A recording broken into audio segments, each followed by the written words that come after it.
Hello everyone, আজকে চলে গিয়েছিলাম গৌরনদী বার্থী তারামায়ের মন্দিরে, আর সেই ভিডিওটাই তোমাদের সাথে শেয়ার করব।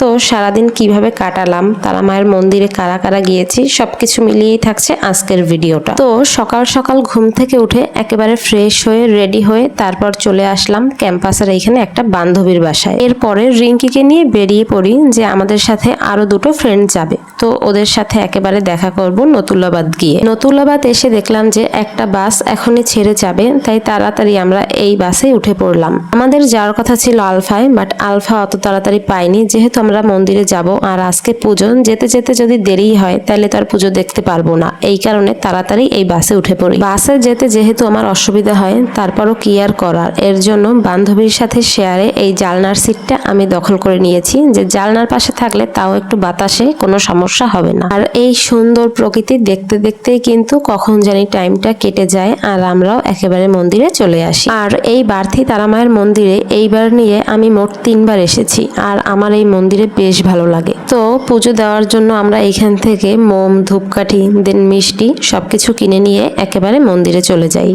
ও মন্দিরের ভিতরে এসে আমরা স্লিপ অনুসারে এইখানে মিষ্টিগুলো দিয়ে দেই। যেহেতু আজকে সাপ্তাহিক পুজো, অনেকেই পুজো দিতে আসে, তাই যাতে গরমিল না হয় এই কারণে তারা স্লিপের ব্যবস্থা করে। আর এখন আসি মূল কথায়, যে হঠাৎ করে কেন মায়ের মন্দিরে আসলাম এত দূর থেকে। আসলে আমাদের অনেক দিন আগে এখানে আসার কথা ছিল, বাট বিভিন্ন ব্যস্ততার কারণে বা বান্ধবীরা সবাই একসাথে হতে পারেনি, এই কারণে আসতে পারিনি। তাই হঠাৎ করে ডিসিশন নিলাম, যেহেতু আজকে মঙ্গলবার, সাপ্তাহিক পুজো আছে, তো আজকেই যাওয়া যাক, না হলে পরে আর সময় হবে না। আর সেই রকম সবকিছুর তেমন কোনো ভিডিও ক্লিপও আমি নিতে পারিনি, জাস্ট কিছু কিছু ভিডিও ক্লিপ নিয়েছিলাম, সেইটাই তোমাদের সাথে এখন শেয়ার করব।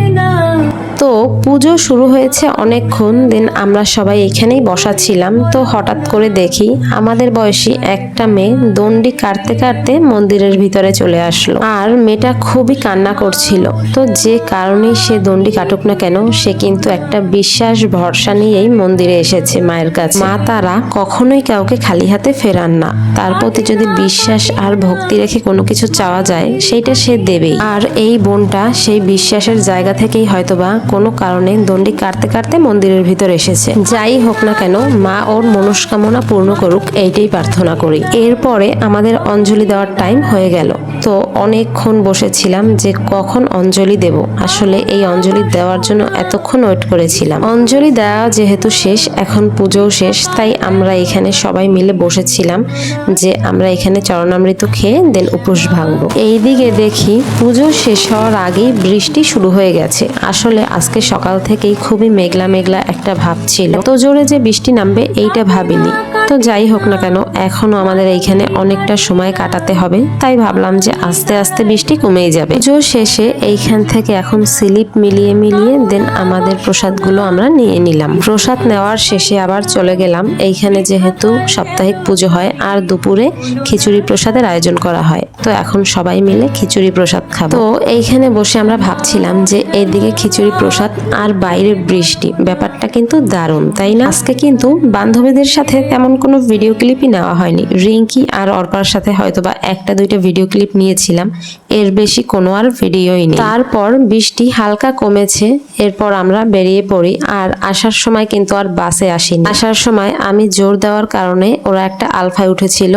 আসলে বাসে আসতে আমার খুবই কষ্ট হয়, যাওয়ার সময় বাসে গিয়েছি, বাট আসার সময় যদি বাসে আসতাম তাহলে আরো বেশি কষ্ট হতো। এই কারণে ওদেরকে বলার সাথে সাথে ওরা বললো যে আচ্ছা ঠিক আছে, তাই আমরা একটা আলফা পেয়ে দেন আলফা আলফায় উঠে গেলাম। আর আমাকে দেখলেই বুঝতে পারছো যে আমি কতটা খুশি। আর যাওয়ার সময় বাসে থাকার কারণে একটা ভিডিও ক্লিপ ছাড়া আর কোনো ভিডিও ক্লিপই আমি নিতে পারিনি। আর আমার এইখানের সব থেকে এই রাস্তাটা বেশি ভালো লাগে। আসলে যেহেতু মাসিবাড়ি গৌরনদী আসলেও এই রাস্তাটার আমি সবসময় ভিডিও করি বা ছবি তুলি। দুই পাশ থেকে গাছ, দেন মাঝখান থেকে একটা রাস্তা, সেই রকম কিন্তু একটা ভিউ। আর হ্যাঁ, একটা কথা তো বলতে ভুলেই গেছি যে বরিশালের কারা আছো যারা এই মন্দিরে গিয়েছো বা গৌরনদী তাদের বাড়ি, তারা কিন্তু অবশ্যই কমেন্টে একটু বলে যাবে। এই রাস্তাটা পার করে যখনই ব্রিজের কাছে আসি তখনই মনে হয় যে না, বরিশালের কাছাকাছি চলে এসেছি। তো এইরকম রাস্তা দেখতে দেখতেই আপনার নতুল্লাবাদ চলে আসি। দেন এরপরে আমি একটা রিক্সা নিয়ে সোজা চলে যাই আমার বাড়িতে, দেন ফ্রেন্ডরাও ওদের বাড়িতে চলে যায়। আর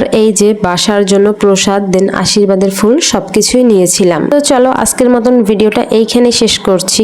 সবাইকে টাটা।